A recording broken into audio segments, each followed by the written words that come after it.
Recording in progress.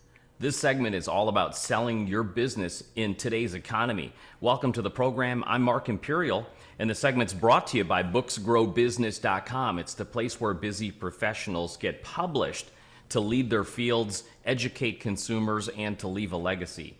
Joining me on this segment is Sean Edelstein. He's the founder of Dunes Advisors. Sean, welcome to the show. Thank you, Mark. Tell us a little bit about your work, Sean, and specifically, who are the types of clients that you help? Sure.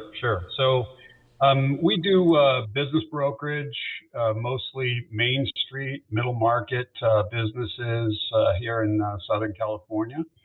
We also do some consulting and exit planning, varying types of needs for people who are looking for valuations, or they just aren't sure what the future holds for them. Maybe they want to sell in the future. Maybe they want to retire, those kinds of things.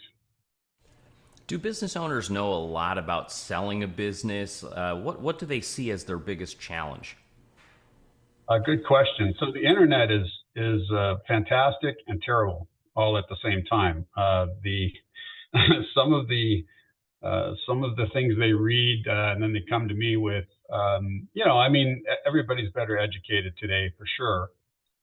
But the ins and outs of selling, that's a big deal out there in the market. And we see, people have value. Most people come to us and think their business is worth, double or triple what they want. And we have the unfortunate task sometimes of bringing reality into their purview. So that's probably the biggest challenge, is just understanding how you value a business, and also what do I need to do to get ready to sell?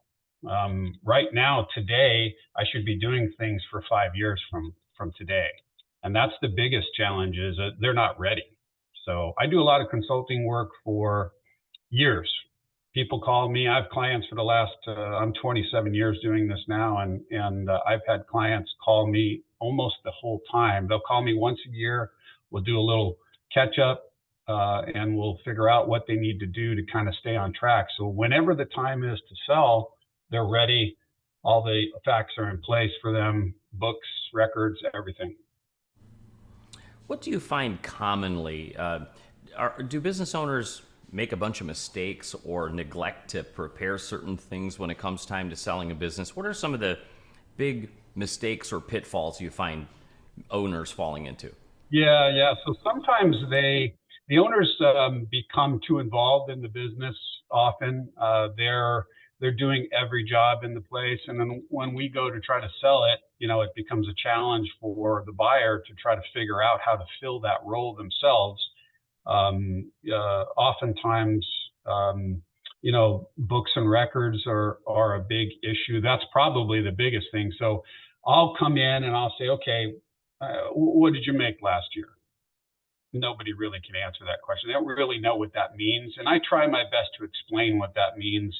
And to be honest, most business owners are busy running the business, and they're not real concerned with the ins and outs of the numbers and how it looks on paper.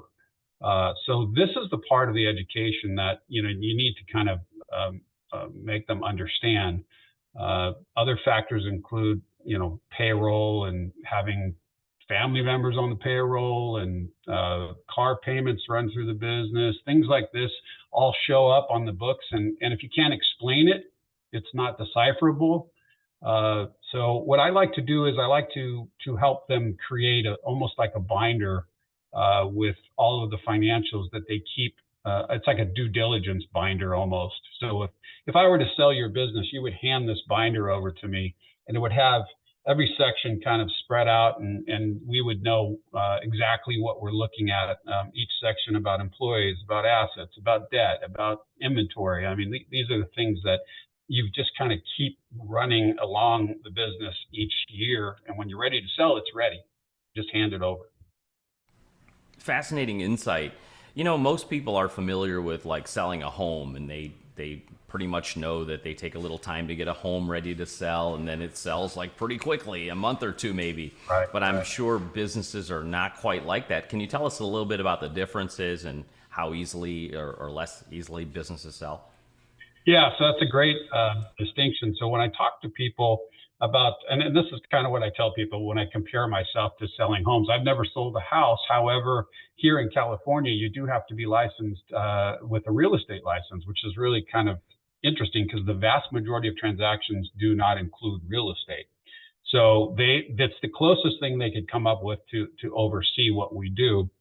So, I tell people about the fact that listing a home in most economies is really the hardest part. Selling it, not very hard. You put it in the MLS, a flood of people come in the first week, and we all know what's happened, right? In the last 5 or 10 years, it's multiple offers over asking price, kind of a crazy environment in a lot of states. So it's the opposite for us.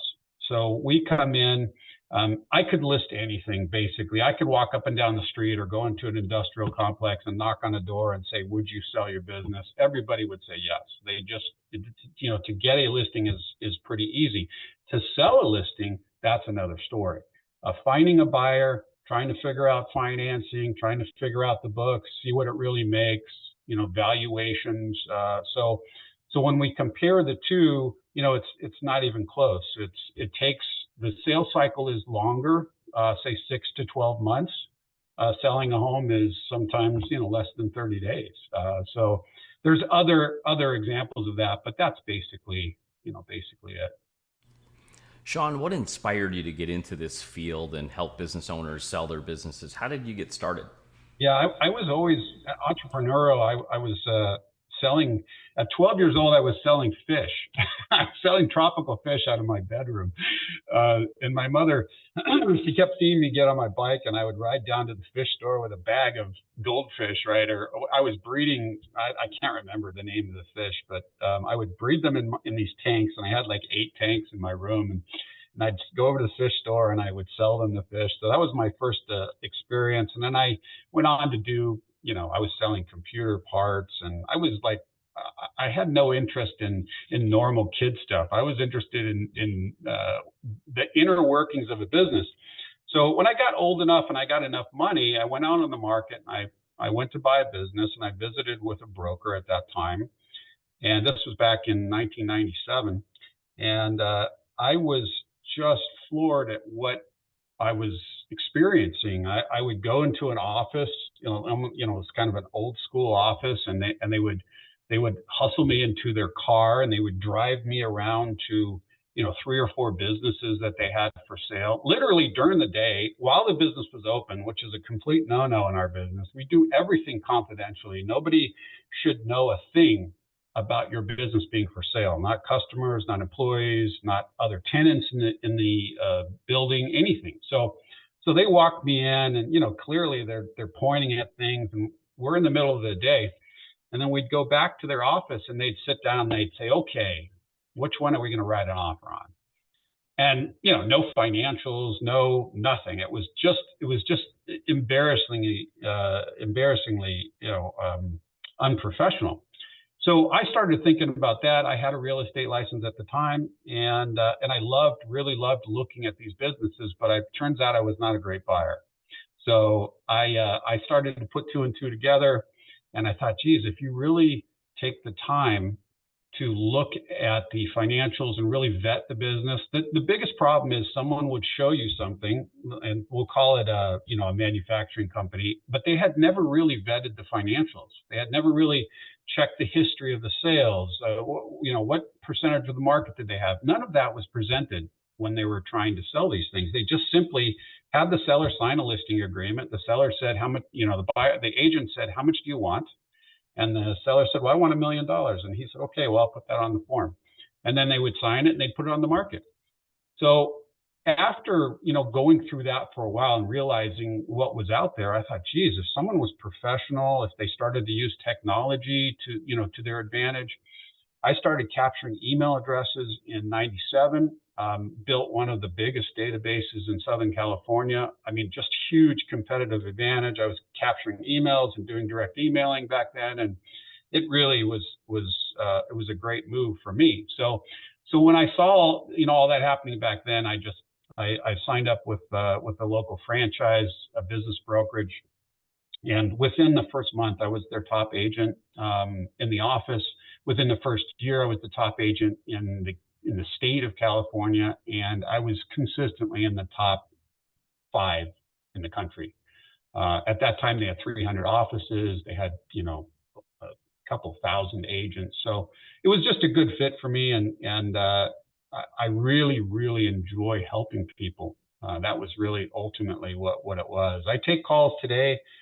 It has nothing to do with whether you're engaging me or I'm going to make money on you. It's simply, what can I do to avoid you from losing money or being taken advantage of? And this is both on the buyer side and the seller side. I do it to my own disadvantage almost every day. And I've always said that it comes back to me in other ways, and it has. I've been just as lucky as you could imagine, fortunate, love the business, successful. I've had my own office. I've trained agents who have great careers and financially secure, and I mean, great friends, and just been really great. Fantastic. Sean, before I ask you my last question, in regards to selling a business in today's climate, is there anything that I didn't think to ask you that you feel is important to share with business owners considering selling today? Yeah, I mean, this is a economically kind of uncharted territory right now, and so where things may have been in the past, they may not be in the future. So while we can look at past data and look at numbers and use our expertise to try to figure out where things are going to go, it isn't as easy to figure that out anymore. Sometimes we have to do a little trial and error. So you just have to be patient. Right now, you have to be patient. You have to understand that your business is not, may not sell in the first 3 months or 6 months. It may take some time. It also may not be in a condition. The other kind of, issue that we're seeing is, because of COVID, there's a lot of kind of blips in the financials, right? So you have a lot of explaining to do. So when you talk to a buyer and you're seeing a drop in sales in 2020 or 2021, and you're trying to kind of work through it coming back to a normal level, and it really causes a lot of uneasiness for a buyer, and that has put a little pressure on the market, right? So valuations maybe slipped a little here and there. Financing is much more difficult to get. So just the patience and maybe a little pre-planning would be nice. Sage advice. For business owners listening who would love to speak with you and perhaps get your help, how can they find you and connect? Sure. Well, it's dunesadvisors.com, www.dunesadvisors.com. All my contact information is there. You can find me on LinkedIn as well, or just Google my name and it'll come up. Sean, this has been terrific. I really appreciate you taking the time to share with my audience today, and I wish you continued success for you and for all of your clients. Thanks, Mark. I really appreciate it.